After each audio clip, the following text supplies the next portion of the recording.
Beauty.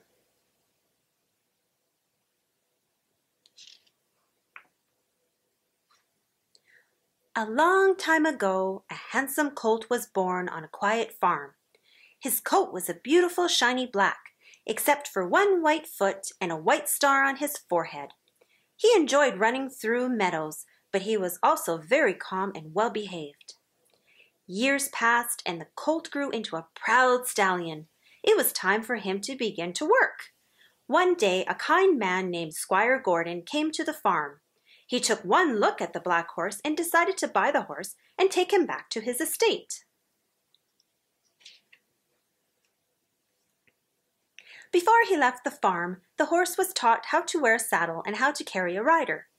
It was then time for his very first pair of horseshoes. He was proud and excited.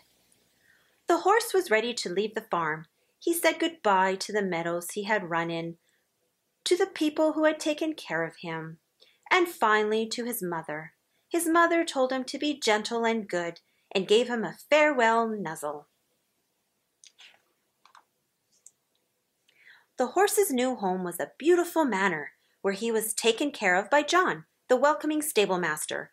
John took the horse to meet Squire Gordon, and his wife, Mrs. Gordon, admired the horse's lovely coat and decided to name him Black Beauty. Black Beauty then met Merrylegs and Ginger, the other horses who lived at the manor. Squire Gordon was a kind master, and the horses were very proud to work for him. Over time, Black Beauty became good friends with Ginger and Merrylegs. A few years later, John woke Black Beauty in the middle of the night. Mrs. Gordon was very sick. Black Beauty was Squire Gordon's fastest horse, and so he needed John to ride Black Beauty and get the doctor. Worried for his mistress, Black Beauty galloped by the light of the moon as fast as he could. He had never galloped so long and so hard in his life. When they arrived at the doctor's, John told the doctor all about Mrs. Gordon's condition. It was quite serious, and the doctor said he needed to see Miss Gordon right away. The doctor took Black Beauty, and once again, Black Beauty galloped as fast as he could. Black Beauty was proud to have helped his mistress. By the next day, he was exhausted. Squire Gordon thanked Black Beauty for working so hard, and Black Beauty rested for a whole week. Tom, a stable boy who was very fond of Black Beauty, took good care of him. Sadly, Mrs. Gordon was still sick, and so Squire Gordon decided to move somewhere warmer. Black Beauty pulled their carriage to the train station and was very sad to watch them leave. Black Beauty and Ginger were sold to an old woman who was not nearly as nice as the Gordons. She did not trust her horses, and so she made sure their reins were as short as possible. It was harder to pull the carriage with shorter reins, but Black Beauty proudly did his best. Unfortunately, one day while pulling the carriage, Ginger stumbled, and because the reins were so short, she snapped one. The old woman was furious and decided to sell Ginger and Black Beauty once more. Black Beauty found himself at a horse sale. Men came by and examined each horse. Black Beauty stood tall, looking as strong as ever. Soon a businessman came by. He had some goods he needed to move and no horse to do it. Black Beauty was proud of his strength, and so he worked hard hauling the businessman's goods. But it was only a short job, and soon Black Beauty was to be sold again. At the next horse sale, Black Beauty caught the eye of a kind man named Jerry.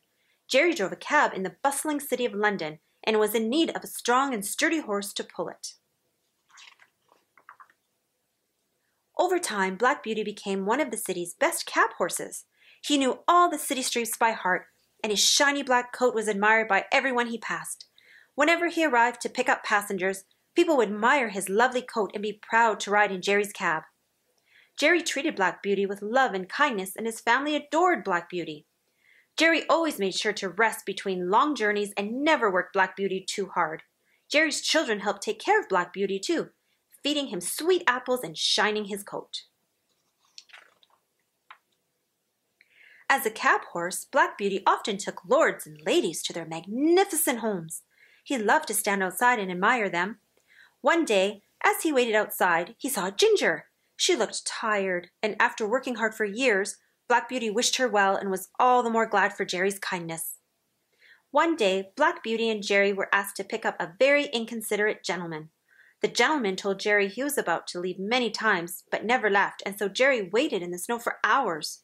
The next day, Jerry was very sick. To get better, Jerry could no longer work as a cab driver. He was very sad to say goodbye to Black Beauty. Black Beauty's next owner worked him very hard. His owner loaded more than he could fit in the cart and whipped Black Beauty if he stumbled and made anything fall out. Eventually, even strong and proud Black Beauty could not work so hard, and he was again put up for sale. Standing at the horse sale, Black Beauty saw a familiar face. It was Tom, the young stable boy who had worked for Squire Gordon many years ago.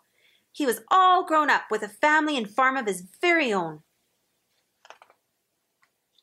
Remembering what a good horse Black Beauty had been, Tom took Black Beauty back to his farm. After years of hard work, Black Beauty was free to spend the rest of his days frolicking through the meadows, just as he had as a young colt. The end.